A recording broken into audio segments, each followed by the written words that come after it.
Boa noite, queridos irmãos. É uma alegria estar aqui com você mais um dia desse propósito. Hoje, dia 34, Gênesis capítulo 34. Eu espero que você esteja aí firme, orando por aquele propósito, lendo a Bíblia com a sua família e tentando mudar tudo isso em família. Nunca pense que isso é uma perca de tempo. É um investimento que você está fazendo a longo prazo. Lá na frente você vai ver o valor disso. Compartilhar com vocês algo precioso para mim. Ontem, pela a demora da conferência, acabou bem tarde, eu cheguei e já tinha mandado mensagem para Cris fazer o culto, que não seria possível. Quando eu cheguei já era bem tarde e eu fiquei muito feliz de ver que as minhas filhas já tinham feito o culto, mas pediram para repetir, para que eu participasse. Elas queriam fazer comigo o culto, para que eu participasse também. Fiquei muito feliz e louvei o Senhor, porque a sementinha do desejo já está plantada no coração delas. Eu espero que isso aconteça também na sua casa, no seu lar. Pedi a Francisca hoje para fazer para nós um mapa. Eu estou aqui numa conferência missionária e ela vai fazer um mapa mundi para que cada família tenha, e nós vamos levar, né, todo mundo que está participando desse propósito. Quem mora em outro lugar, a gente vai mandar a imagem para você, para que você possa orar por você nesse sentido. Você vai orar pelo mundo, pedindo a Deus que abençoe o mundo inteiro e fazendo a seguinte pergunta: como eu posso ser uma bênção para o mundo? Como eu posso ser uma bênção para o mundo inteiro? E colocar diante do Senhor o que você tem de mais precioso, não só seus talentos, mas tudo que Deus tem te dado, seus bens, sua energia, sua força, seus filhos. Eu desejo muito que as minhas filhas pertençam ao Senhor. O maior título que eu quero que elas tenham é que elas sejam filhas, tenham o direito de serem reconhecidas como filhas de Deus. Eu espero que você também invista o seu tempo nos seus filhos e que você colha esses frutos lá na frente. Hoje, capítulo 34, Gênesis 34, vou tentar ser o mais breve possível, porque é um capítulo interessante. Você que está me ouvindo, com certeza já escutou alguém criticando a Bíblia, principalmente pessoas céticas, pessoas que não acreditam, pessoas que têm alguma aversão ao cristianismo ou à igreja, criticando a Bíblia como um livro machista. E, na verdade, a gente percebe aqui que não é assim. Moisés, autor do Pentateuco, dos 5 primeiros livros, ele coloca aqui, ele registra a violação que aconteceu a Diná por Simei, de uma maneira negativa, do ponto de vista negativo. Isso era algo que não deveria acontecer. Portanto, quem critica a Bíblia nesse sentido, achando que a Bíblia dá alguma base para isso, não sabe do que está falando, provavelmente nunca leu a Bíblia. Aliás, Cristo é quem vai dar um novo valor à mulher dentro da cultura. Quando nós chegarmos no Evangelho, nós vamos ver isso. Mas o resumo da história vocês sabem, e eu queria apontar aqui para vocês alguns detalhes. No capítulo 34, no versículo 1, diz que Diná, filha de Lia, saiu para ver as filhas da terra. Pouca gente presta atenção nesse versículo, porque aqui diz que Diná foi ver os costumes das cananeias. Ou seja, ela saiu do lugar, do ambiente da família, e foi ver, observar outros princípios. Saiu desse ambiente seguro, que é um ambiente familiar, e foi se aventurar em outro lugar e acabou se dando mal. Também a gente já percebe o erro de Jacó, porque ele viu Deus em Betel e disse que voltaria para lá. Por medo do seu irmão Esaú, ele vai para outra terra. Ele compra outra terra em outro lugar. Não era para estar ali, mas ele foi para o meio dos cananeus. E ali ela observa os costumes, ou seja, ela vai para um outro lugar, um ambiente não seguro. E quantas vezes nós caímos porque não observamos os preceitos da palavra de Deus, não observamos os princípios que os nossos pais estabelecem, nos aventuramos em novos caminhos, queremos experimentar coisas novas, ambientes novos, e colocamos a nossa vida em perigo, colocamos a nossa alma em risco, porque nós nos aventuramos. Foi o que aconteceu com Diná. Chegando ali, num lugar que não era para ela estar, Siquém a viu e a possuiu, ele a estuprou, ele a humilhou, mas depois falou ao coração dela. Havia uns princípios já estabelecidos naquela cultura de que quem fizesse tal ato deveria indenizar, deveria assumir a responsabilidade sobre a mulher. Isso vai ser confirmado na legislação que vai ser dada lá na frente a Moisés. Só que aquele homem errou e depois foi gentil com aquela mulher, falou ao coração, pediu seu pai, pelo amor de Deus, que fosse lá, porque ele havia se apaixonado perdidamente por Diná. Então ali aqueles homens, né, Amor e o seu filho Siquém, vão até Jacó para conversar. Jacó ouve aquilo, guarda silêncio, seus filhos estavam no campo.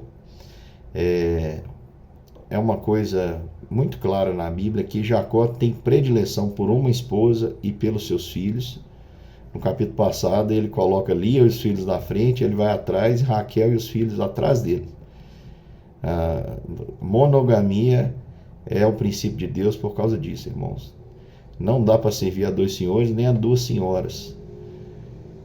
Ele tinha uma predileção por Raquel. Talvez se o filho fosse de Raquel, ele teria feito outra coisa. Mas como era a filha de Lia, ele guardou aquilo. Não que ele não tenha ficado chateado, ele ficou. Chega os seus filhos do campo, ficam indignados.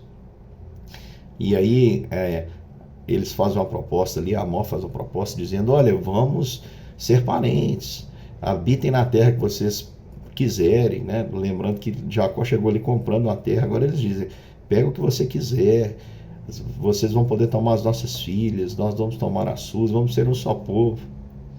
E aí os filhos de Jacó, de maneira astuta, dizem assim: olha, vocês vão ter que, faremos isso só sob uma única condição, que vocês se circuncidem. Lembrando que é uma operação semelhante à fimose nos dias de hoje, algo semelhante a isso, só que era feito sem anestesia, uma dor terrível, e não havia antibióticos, não havia analgésicos. Então isso era uma dor insuportável, principalmente alguns dias após o corte. E aí, por amar tanto, né, por estar apaixonado, Siquém não demora a se circuncidar. Pelo texto bíblico a gente já vê que ele leva Diná para sua casa. Eles saem depois à porta, falam aos homens da cidade, era o local ali, a porta era o local de decisão, falam aos homens da cidade para que façam isso, e os homens da cidade ficam interessados, porque a fala ali, né, é a seguinte: olha, esse homem não tem tantos rebanhos, esses rebanhos também não virão a ser nossos. E o povo, por causa disso, se submete à circuncisão. Simeão e Levi, irmãos de Diná, filhos de Lia, eles atacam então ao terceiro dia aquele povo, quando os homens estavam sofrendo de dores, e matam ao fio da espada todos os homens daquela terra. Todos mataram, inclusive Amor, e mataram também Siquém, o estuprador. Pegaram Diná, sua irmã, levaram embora.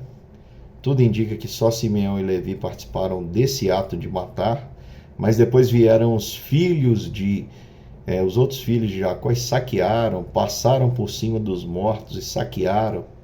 Vamos lembrar que essa turma aí estava por volta, a maioria deles estava ali com 15, 16 anos, 14. Acho que o único filho, né, acredito eu, que o único filho que não participou foi José, que era pequenininho. Benjamim não tinha nascido ainda. Mas os outros participaram, roubaram, saquearam. E isso Jacó vai lembrar no leito de morte, ao amaldiçoar Simeão e Levi, por causa desse ato. E quando eles voltam, levaram mulheres, crianças, bois, todos cativos. Quando voltam, Jacó diz assim para eles: vocês me tornaram